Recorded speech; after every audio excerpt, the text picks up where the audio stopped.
Good morning, everyone. Today we are going to start some new topics. That is, first one is how does we calculate or how does we know the resistance of any carbon resistors? How does carbon resistors looks?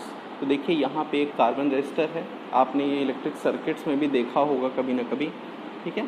तो ये ही एक carbon resistor, इसमें बहुत सारी 3-4 ऐसे पट्टियाँ आपको दिख रही होंगी, स्ट्रिप्स दिख रही होंगी अलग अलग, ठीक है ना। तो उसको आप समझिए, देखिए कि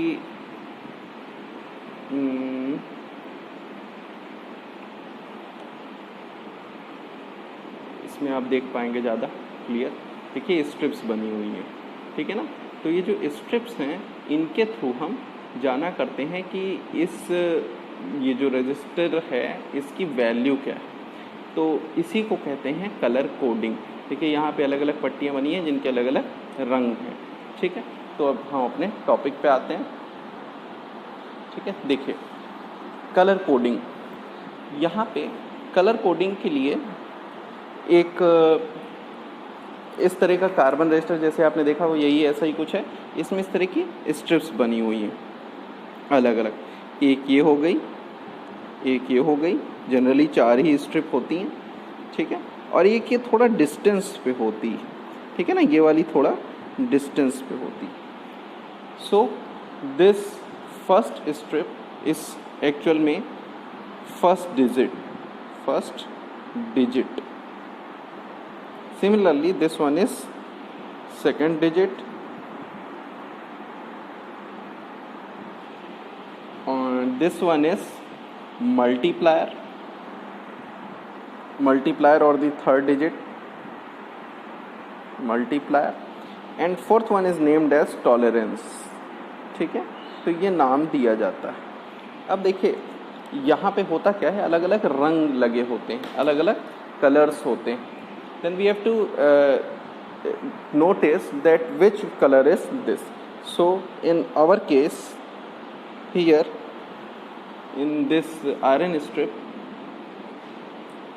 first one is brown color, second one is again brown, and third one is red. All right, see, first one is brown, second one is brown, here third one is also brown. All right, so we will see how does it works. देखिए यहाँ एक proper table है जिसमें हमें बताया जाता है कि कैसे इसको काउंट करते हैं। यहाँ देखिए ये प्रॉपर टेबल है, इसमें जो फर्स्ट आपकी जो टेबल दिख रही है ये वाली, ये आपका ये कलर पहचानने का है। ये कलर्स लिखे हैं, ये इनके शॉर्टकट्स लिखे हुए हैं। ये नंबर है, ये मल्टीप्लायर। पहले और दूसरे वाले जो टर्म थे यानी फर्स्ट डिजिट और सेकंड डिजिट, इसमें हम यहाँ से कलर पहचानते हैं।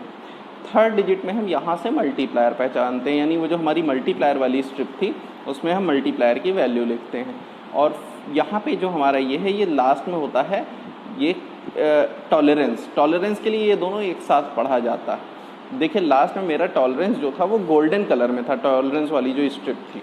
तो यहाँ पे अब हम देखिए टेबल के अकॉर्डिंग ये हमारा क्या क्या है, हम इसी को लिख लेते हैं। हमारे केस में जो हमारे पास है, this one is brown, this one is also brown, this one is also brown, and here it is golden. So we will calculate for this. For brown, this one is brown, so this is number 1, and second number is also 1, so I am writing it here. It is 1, second digit is also 1, all right, and third digit is multiplier. So multiplier here is multiplier वाली third वाले के लिए हमेशा ये इस वाले को छोड़ के इस वाले पे आते हैं। यहाँ क्या है, 10 to the power 1, all right, so it is 10 to the power 1, and now here it is tolerance for golden. Tolerance हमेशा 3 ही कलर में मिलते हैं। टॉलरेंस वाली स्ट्रिप 3 कलर में होती है, या तो वो नहीं होगी, प्रेजेंट ही नहीं होगी, केवल 3 ही स्ट्रिप होंगी, या गोल्ड होगी या सिल्वर। तो गोल्ड के लिए 5% tolerance, so our golden tolerance is 5%। Alright, तो यहाँ पे हम देख पा रहे हैं कि हमारा जो रेजिस्टेंस होगा वो कैसे लिखा जाएगा। पहली डिजिट लिख लीजिए, दूसरी डिजिट लिख लीजिए, उसके बाद मल्टीप्लाई कर लीजिए 10⁻1 से, और प्लस माइनस, टॉलरेंस को हमेशा क्या करते हैं, प्लस माइनस 5%। ठीक है, तो ये क्या हो जाएगा, 110 ओम्स प्लस माइनस 5%। ठीक है, तो 110 ओम प्लस माइनस 5% ये हमारी उसकी वैल्यू थी। इसी तरह अगर मान लीजिए कलर ब्लू है और ग्रीन है और फिर उसके बाद येलो है, तो क्या करेंगे, ब्लू वाले के लिए 6 लिख लेंगे, येलो वाले के लिए सेकंड डिजिट 4 लिख लेंगे, यानी 6 और 4 लिख लेंगे।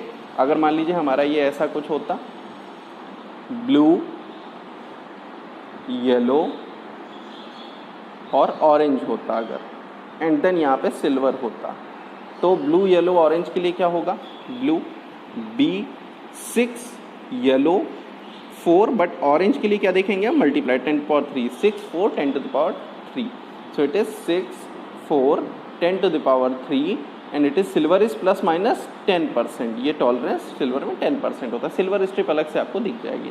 सो it is 64 multiplied by 10⁻3 ohms, alright, and it is plus minus 10%। So it is 64 and 10⁻3 ohm को किलो ओम कह देते हैं, 64 kilo ohm plus minus 10% is its tolerance, यानी इतनी गलती हो सकती है। ऑलराइट, तो ये हो गई हमारी कलर कोडिंग। तो इसको खुद से हमें लैब में बाद में प्रैक्टिस करना होगा। Now next is the types of arrangements for resistors, means what we have studied in our class 10th, we will recall it again for numericals. So first one is resistance in series. ठीक है, तो resistance in series. Now for series arrangement we can say which type of materials, which type of resistances are in series. When resistors are said to be connected in series if the same current is flowing through each resistor when some potential difference is applied across the combination. For explanation we can see through figure. मान लीजिए हमने एक battery ली है, battery से 3 resistors जोड़े हैं। ठीक है, first one is this, second one is this and third one is this, R1 R2 R3। यहाँ से हमने पोटेंशियल अप्लाई किया। मान लीजिए इस सेल का EMF, अभी हम EMF पढ़ चुके हैं, EMF तो E है, लेकिन यहाँ जो पोटेंशियल अप्लाई हुआ वो कितना हुआ, मान लीजिए V अप्लाई हुआ, क्योंकि EMF और पोटेंशियल अलग अलग बातें होती हैं। ठीक है, तो अब यहाँ जब V अप्लाई हुआ तो करंट तो सभी में आई ही जाएगी। अगर I यहाँ से चलेगी तो I करंट इसके थ्रू भी, I करंट इसके थ्रू भी, I करंट इसके थ्रू भी, और I यहाँ से पास होते हुए इससे। ठीक है, सो I will be same, but the potential across R1 will be, if I say V1, क्योंकि अलग अलग होंगे, across R2 will be V2 and across R3 will be V3। Potential अलग अलग होंगे, करंट सेम है, रेजिस्टेंसेस की वैल्यू अलग है, तो पोटेंशियल अलग अलग होंगे। तो अब देखिए ये जो पोटेंशियल अप्लाई हुआ है यही इक्वली डिस्ट्रीब्यूट हुआ है पोजीशन में, देन वी कैन से V1 is equals to IR1, है ना, V2 is equals to IR2, current is same, and V3 is equals to IR3. all right, but V is equals to V1 plus V2 plus V3, जो भी potential apply हुआ है वही distribute हुआ है equally. तो हम ये कह सकते हैं कि ये जो पोटेंशियल अप्लाई हुआ है इसको हम कह सकते हैं V is equals to I, अब देखिए तीनों में IR1 IR2 IR3 हम लिख सकते हैं R1 plus R2 plus R3 लिख सकते हैं। ठीक है, नाउ कंसिडर इफ RS, मान लीजिए ये इक्वेशन 1 है, अगर RS एक रेजिस्टेंस है, is equivalent resistance of given series combination, मान लीजिए इन सब का एक इक्विवेलेंट रेजिस्टेंस बनता है इस पूरे का R, तो हम इस सर्किट को ऐसे भी तो ड्रॉ कर सकते हैं, you can draw it like this, plus minus is here, now we can draw it like this कि हमने एक तीनों की जगह एक उठा के रख दिया जिसकी वैल्यू है RS, जिसके अंदर करंट I बह रही है और इस जिसके अक्रॉस पोटेंशियल कितना लगा है V, तो कोई प्रॉब्लम है नहीं होनी चाहिए। So here we can write V is equals to actually में IRS, ये भी लिख सकते हैं इक्वेशन 2 अपने इस सेकंड फिगर से, अगर हमने उसकी जगह एक ही रेजिस्टेंस उठा के रख दिया। So this IRS is equals to IR1 plus R2 plus R3, so this RS is equals to R1 plus R2 plus R3। तो ये हमारा होता है सीरीज कॉम्बिनेशन में रिलेशन, हमने 10th में भी इसे पढ़ रखा है। Now next is parallel combination resistance. Recall करना ज़रूरी है क्योंकि हमें आगे इसे यूज़ करना रहेगा बहुत सारी जगहों पर।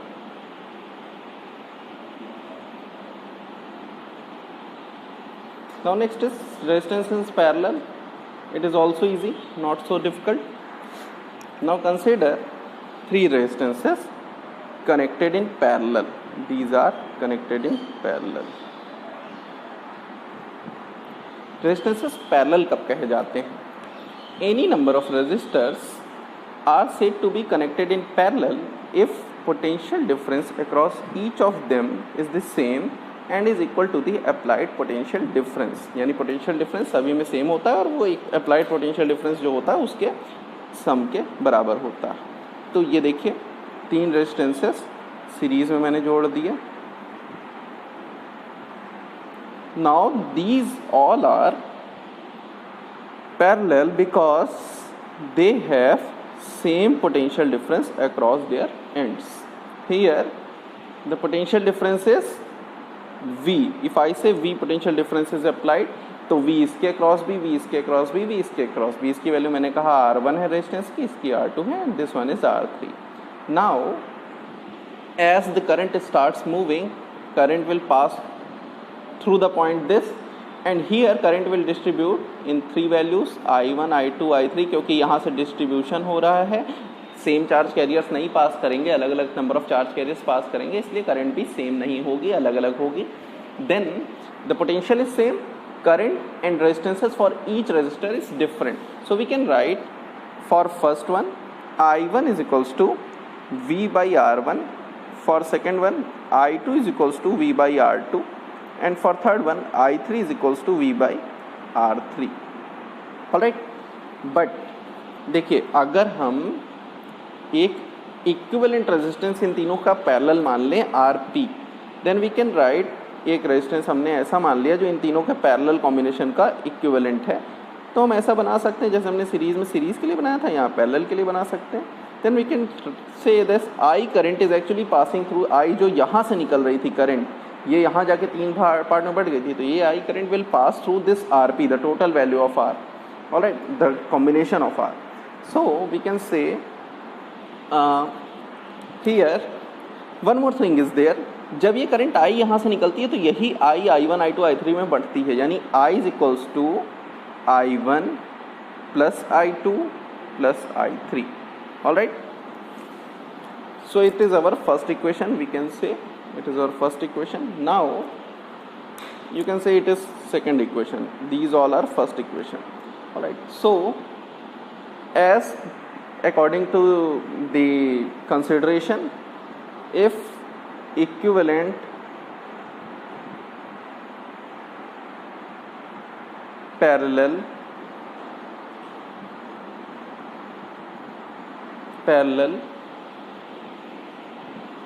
resistance is RP, then we can say this V potential which is applied, V is equals to I RP, or we can say I is equals to V by RP, we can simply say it. So it is third equation of motion, third equation.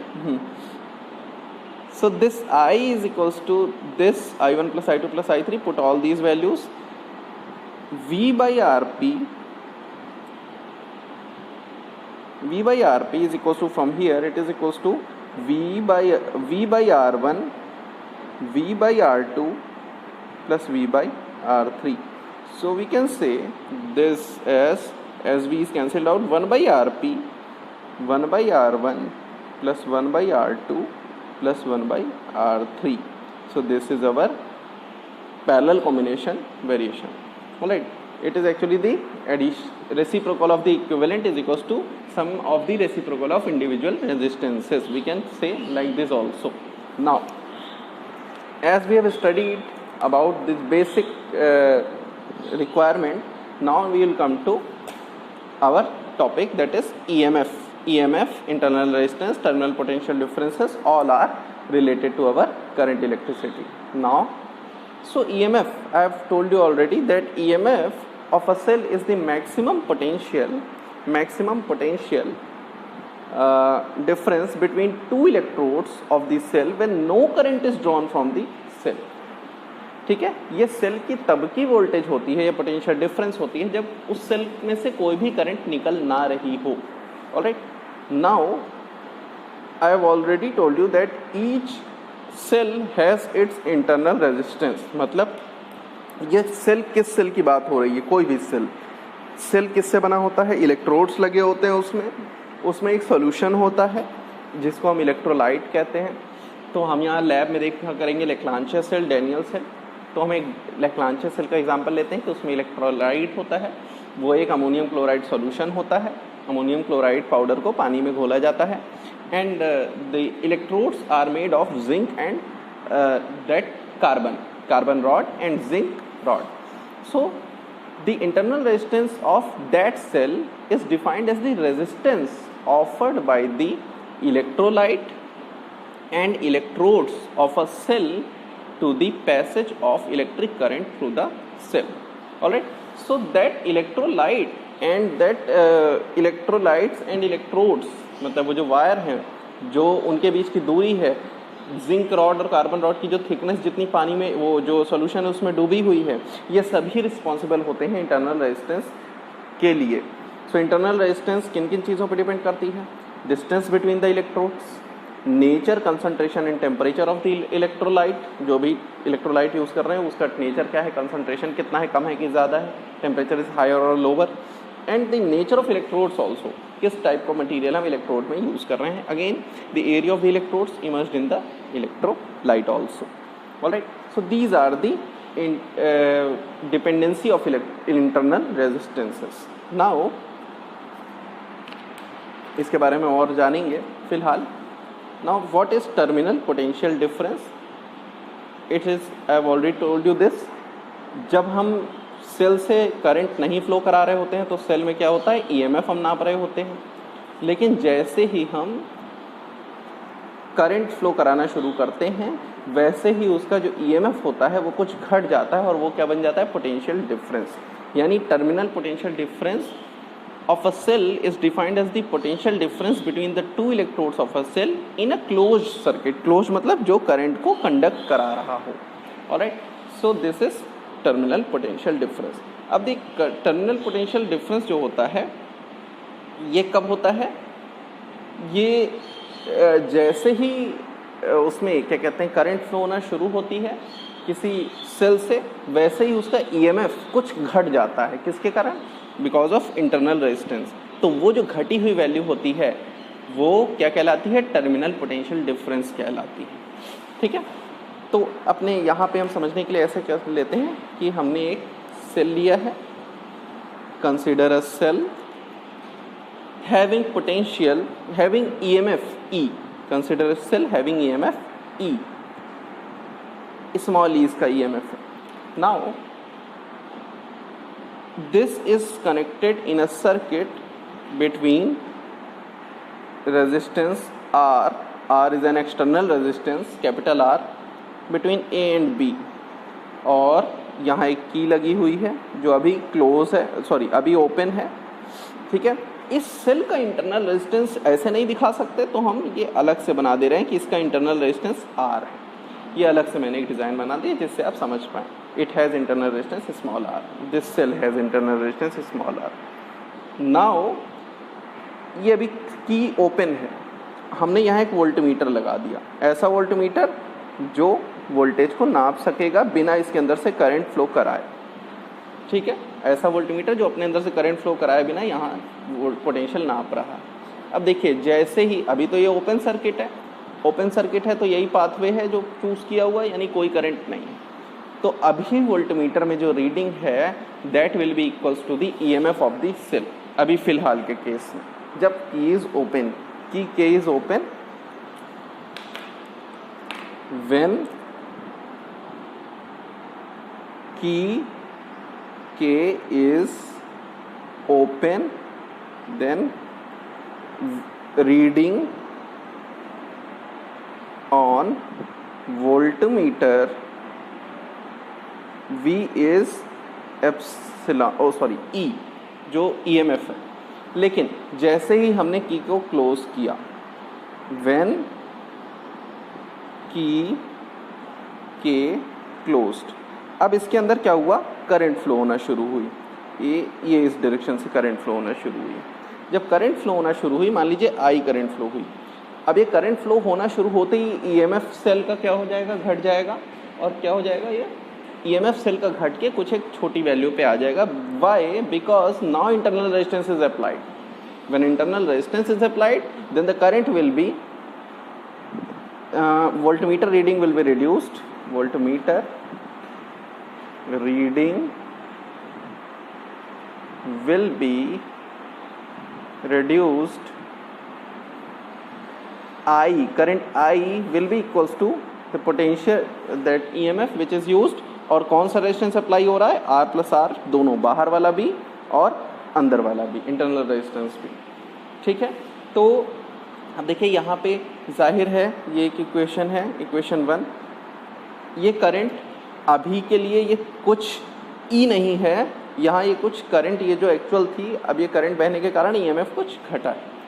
तो potential difference देखिए, अब potential difference मैं आपसे पूछूं, अगर केवल और केवल आपसे पूछूं कि सेल का इंटरनल रेजिस्टेंस बताइए, ठीक है ना, only cell, potential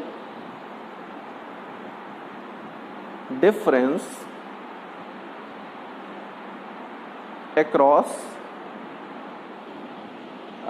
internal resistance, जो अंदर सेल अक्रॉस इंटरनल रेजिस्टेंस, अंदर वाले में पोटेंशियल डिफरेंस क्या होगा, मैंने कहा ये होगा I, करंट I पास हो रही है ना, और इंटरनल रेजिस्टेंस कितना है, R, so this is the potential difference across internal resistance only.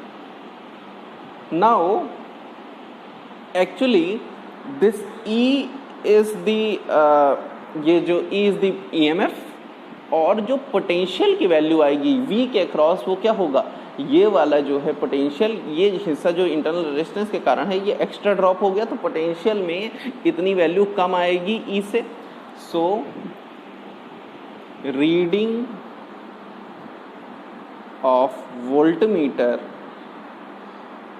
Will not be that E, अब EMF के बराबर नहीं रहेगा, अब क्या हो जाएगी, V जो आएगा वो EMF में से ये हिस्सा पोटेंशियल ड्रॉप कहाँ पे हो गया, यहीं पे हो गया, तो ये लॉस हो गया।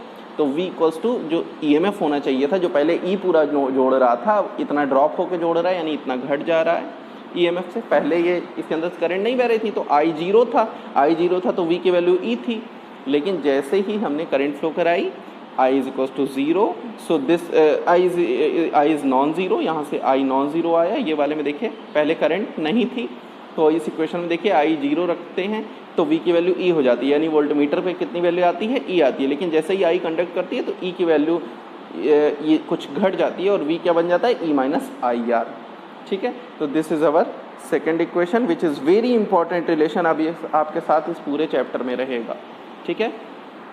If I is equals to zero, I equals to zero, then V is equals to E minus 0 into R, so it is V equals to E हो जाएगा। अगर I जीरो हो जाए यानी करंट कोई ना बह रही हो, तो ये मैंने आपको हमेशा बताया कि जब ओपन सर्किट होता है, करंट नहीं बहती है, तो V वोल्टमीटर पे कितनी रीडिंग आएगी, EMF वाली रीडिंग आएगी। क्यों? क्योंकि वोल्टमीटर EMF को नाप रहा होगा उस टाइम, अभी इस टाइम में क्या नाप रहा है, पोटेंशियल डिफरेंस नाप रहा है। So the terminal potential difference of two electrodes of a cell is equals to EMF of the cell when no current is drawn from the cell. Alright, तो यही हमारा EMF होता है। नाउ अब देखिए ये तो केस तब का हो गया जब ये हमारा जो केस है जब करंट बह रही है V minus E minus I are, ठीक है। तो अब यहाँ पे देखिए क्या हो जाएगा कि टर्मिनल पोटेंशियल डिफरेंस जो होगा वो पोटेंशियल डिफरेंस एक्सटर्नल रेजिस्टेंस के अक्रॉस कितना होगा, potential difference across external resistance, potential difference across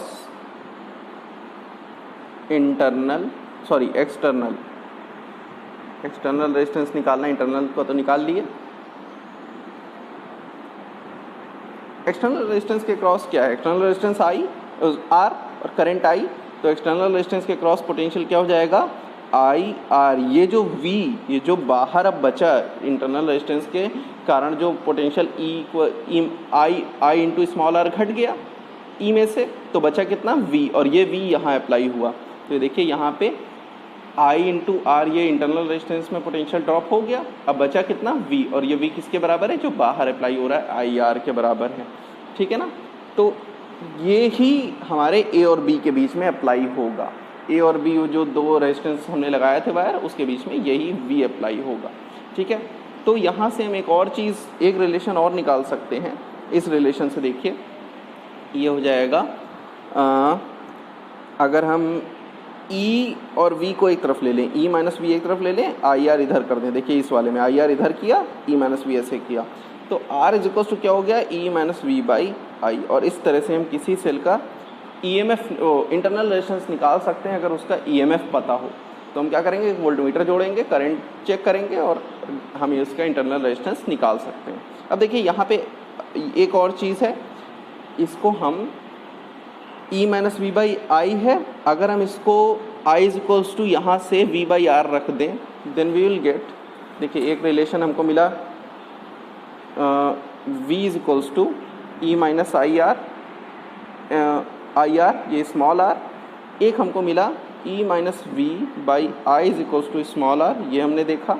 now we put V is equals to I R, then this I is equals to V by R. अब इसको उठा के हमने इसमें रख दिया, तो हमें क्या मिल जाएगा E माइनस V, आई की जगह V बाई आर रखा तो V नीचे आ गया और R यहाँ मल्टीप्लाइड में आ गया है इक्वल्स टू R। तो ये फॉर्मूला, यानी फिर से लिख देते हैं, R is equals to capital R multiplied by E minus V by V। ये तरीका हम निकालते हैं इंटरनल रेजिस्टेंस निकालने के लिए अपने प्रैक्टिकल में इंटरनल रेजिस्टेंस, और हम यहाँ पे भी देखेंगे। अब देखिए द डिपेंडेंसीज, देखिए सबसे पहली चीज़ तो E और R, बाहर वाले R से E कैसे रिलेट करता है। R मैंने आपको बताया था एक्सटर्नल रेजिस्टेंस है, ये इंडिपेंडेंट होता है, E तो इंडिपेंडेंट शो होगा। सेकेंड इज यहाँ पे क्या है, R और V के बीच में रिलेशन है। आपको पता है कि पहले तो R बढ़ाते जाइए तो करंट कुछ कम होती जाएगी, है ना, लेकिन एक समय ऐसा आएगा जब आप R इतना ज़्यादा बढ़ा देंगे कि अंदर करंट रह ही नहीं जाएगी, और जब करंट नहीं रहती है तो पोटेंशियल किसके बराबर हो जाता है, EMF के।